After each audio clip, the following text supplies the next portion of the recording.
오늘 저희들이 함께 보실 하나님 말씀은 로마서 12장 15절에서 21절입니다. 즐거워하는 자들과 함께 즐거워하고 우는 자들과 함께 울라. 서로 마음을 같이하며 높은 데 마음을 두지 말고 도리어 낮은 데 처하며 스스로 지혜 있는 채 하지 말라. 아무에게도 악을 악으로 갚지 말고 모든 사람 앞에서 선한 일을 도모하라. 할 수 있거든 너희로서는 모든 사람과 더불어 화목하라. 내 사랑하는 자들아, 너희가 친히 원수를 갚지 말고 하나님의 진노하심에 맡기라. 기록되었을 때 원수 갚는 것이 내게 있으니 내가 갚으리라고 주께서 말씀하시니라. 내 원수가 줄이거든 먹이고 목마르거든 마시게 하라. 그리함으로 내가 숯불을 그 머리에 쌓아 놓으리라. 악에게 치지 말고 선으로 악을 이기라. 불신자들을 향한 사랑의 표현은 첫째로 그들을 축복하는 것입니다. 또 둘째로 참된 사랑은 이웃의 삶의 자리에 구체적으로 동참하는 것입니다. 불신앙의 사람들이라도 그들의 삶 속에 우리가 동참하지 않는 한 우리는 그들에게 사랑을 표현할 수가 없습니다. 15절을 번역합니다. 즐거워하는 자들과 함께 즐거워하고 우는 자들과 함께 울라. 여기서 두 번째 강조된 것은 함께라는 단어입니다. 이 함께라는 단어를 주목해서 보시기 바랍니다. 저는 현대 가장 큰 비극이 있다면 공동체 의식의 상실이라고 생각합니다. 우리는 한때 공동체의 삶 안에서 우리의 문화를 갖고 왔습니다. 그러나 이 시대가 산업화되어 가면서 우리가 잃어버리고 있는 가장 소중한 자산 가운데 하나는 공동체적 삶의 의식의 상실이라고 할 수 있습니다. 이 시대는 문명이라는 이름으로, 문화라는 이름으로 극도로 개인주의화 되어가고 있습니다. 우리는 때때로 그것을 축복이라고 착각하기도 합니다. 이런 경우를 여러분 한번 생각해 보십시오. 이제 우리는 한 집에 TV 보는 일도 각자 따로따로 합니다. 가족들마다 보고 싶은 프로그램을 각자 따로따로 자기가 원하는 시간에 원하는 방식으로 볼 수가 있습니다. 그것을 우리는 편하게 생각하게 되었고 이만큼 잘 살게 되었다고 때때로 자부하기조차 합니다. 그런데 그것이 정말 축복일까요? 옛날에는 흑백 TV 한 대밖에 없었기 때문에 온 가족이 둘러앉아서 TV를 같이 보았습니다. 그리고 그 프로그램에 대한 식구들의 모두의 의견을 함께 나눌 수 있는 기회가 있었습니다. 그러나 이제는 저마다 TV를 한 대씩 갖게 된 이래로 우리는 공동체적인 삶을 상실하게 되었습니다. TV뿐만 아닙니다. 휴대폰도 마찬가지입니다. 예전에는 한 집에 하나만 있어도 불편하지 않았습니다. 이제는 초등학교 다니는 아이들도 휴대폰이 다 있습니다. 그것뿐이 아닙니다. 침대도 개인용 침대, 화장실도 이제는 개인용 화장실을 써야 하는 시대가 왔습니다. 그것을 우리는 축복이라고 생각합니다. 이렇게 뿔뿔이 나누어지는 개인주의적인 삶을 우리는 문명의 발전이라고 생각해 왔습니다. 그러나 동시에 이뤄져 버려 가는 것은 공동체적 삶의 유대감입니다. 성경은 어떻게 말하고 있습니까? 즐거워하는 자들과 함께 즐거워하고 우는 자들과 함께 울라 말씀하고 있습니다. 1세기의 크리스천들에게는 오늘 우리가 누리고 있는 그런 문명의 혜택은 없었습니다. 그들은 핍박을 받으면서 쫓겨다녔습니다. 지하 동굴, 카타콤 같은 데서의 삶을 살아야 했습니다. 초대교회 그리스도인들에게는 자신들의 코이노니아를 상징하는 이런 유명한 고백이 있습니다. 지금 서양에는 목사님들이 주례하실 때 그 말을 종종 사용하는 것을 볼 수가 있습니다. 이런 말입니다. 슬픔을 나누면 그 슬픔은 반감되고 기쁨을 나누면 그 기쁨은 갑절이 된다는 그런 표현입니다. 우리가 슬퍼할 때 그 슬픔을 나눌 대상이 있습니다. 그래서 함께 슬픔을 나누다 보면 슬픔은 오히려 반으로 줄어들고 내가 기뻐할 때 함께 기쁨을 나눌 수 있는 대상이 있어서 기쁨을 나누다 보면 그 기쁨은 갑절로 커진다는 겁니다. 이것이 바로 공동체적 삶의 축복입니다. 그런데 우리는 함께하지 못하기 때문에 이런 나눔의 축복을 잃어버리고 있습니다.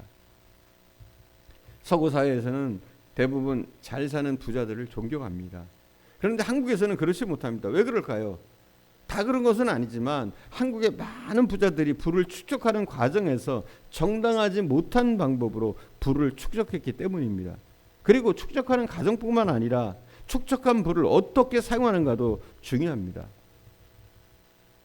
서구의 부자 가운데 많은 사람들이 그 부를 제대로 사용하는 것을 볼 수 있습니다. 특별히 자기의 생애의 마지막을 바라보게 되면 재산을 사회사업계약 기관에 헌납한다든지 교육기관에 헌납한다든지 교회에 헌납한다든지 혹은 선교기관 등에 자신의 재산을 자선기금으로 아름답게 정리하는 것을 보면서 이 부라는 것이 꼭 미움과 질시의 대상이 아니라는 것을 알게 됩니다. 그러나 우리 한국 사회의 불행은 부를 축적하는 과정에 있어서 많은 사람들이 정직하지 못하고 또 부를 나누는 과정에서도 보여준 모범이 좋지 않기 때문입니다. 언제 우리는 우리의 이웃의 고통과 함께 진지한 고민을 해보았는가요?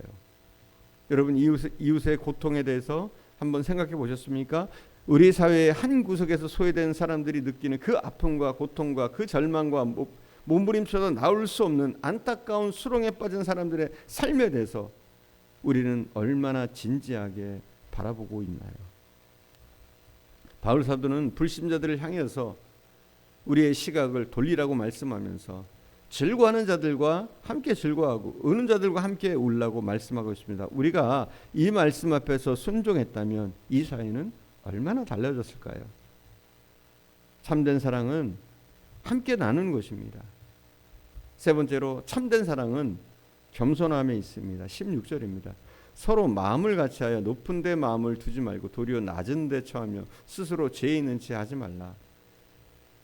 서로 마음을 같이하여 어디다 마음을 두라고요? 높은 데 마음을 두지 말라는 거예요. 도리어 낮은 데를 바라보라는 겁니다. 그리고 지혜 있는 채를 하지 말라는 거예요. 우리가 불신앙의 세속사회를 향해서 표현할 사랑은 겸손한 것이어야 합니다. 교만의 최대 비극이 무엇입니까? 교만한 사람은 사랑할 수 없다는 사실입니다. 왜냐하면 사랑이란 것은 자신을 낮춤으로써만 가능하기 때문입니다. 우리의 하나님, 영광과 존귀와 찬양을 받으시기에 합당하신 하나님 아버지께서 우리를 사랑하시기 위해서 육신을 입으시고 사람이 되어 오시고 종으로 자신을 낮추신 그분의 모습을 한번 보십시오. 그분은 사랑하기 위해서 그 일을 하신 겁니다. 성지순례를 가보신 적이 있습니까? 예수님이 탄생하신 베들레헴을 방문하시면 탄생 기념교회라는 교회가 있습니다. 많은 관광객들이 몰려드는데 여기서 이상한 광경이 벌어집니다. 이 예수님 탄생교회에 들어가는 입구, 이 입구의 문은 아주 작고 낮게 설계되어 있습니다. 그래서 그 교회를 들어가기 위해서는 누구나 예외 없이 겸손히 머리를 숙이고 들어가야 합니다. 자신을 낮추지 못한 사람은 사랑의 주님을 만나지 못하는 것입니다. 자신을 스스로 낮추시고 인간이 되어 오시고 종이 되셨으며 우리의 발을 씻기시고 우리를 사랑하시기 위해서 자기 목숨까지 주신 그 겸손하신 사랑 때문에 우리가 새로운 사람이 되었음을 우리가 알아야 할 줄 믿습니다. 우리도 주님처럼 겸손히 섬기고 더욱더 우리를 낮추어 생명을 살리는 그 일을 해야 될 줄 믿습니다. 기도하겠습니다. 사랑하는 주님, 우리가 진정으로 사랑할 수 있는 그런 능력을 주시기를 원합니다. 우리가 사랑을 단순한 이례적이거나 혹은 형식적인 것으로 끝내지 않게 하시고 이웃의 삶의 자리에 구체적으로 동참하는 그런 삶을 우리가 살아가게 하시기를 원합니다. 그들의 고통을 느낄 수 있게 하시고 그들의 기쁨을 함께할 수 있는, 슬픔을 나누어 반감되게 하고 기쁨을 나누어 배가 되게 하는 그러한 삶을 살 수 있도록 인도하시기를 간절히 원합니다. 사랑하는 주님, 우리가 정말 사랑한다면 겸손한 태도로 겸손한 삶의 모습으로 우리의 사랑을 표현하게 하시기를 원합니다. 아버지, 우리가 더 이상 교만하지 않게 하시고 겸손히 섬기며 사랑할 때 주의 복음이 땅끝까지 전해지는 놀라운 역사가 일어나게 하시기를 원합니다. 오늘도 함께 하신 주님께 감사드리며 우리 구주 예수님의 이름으로 기도드립니다. 아멘.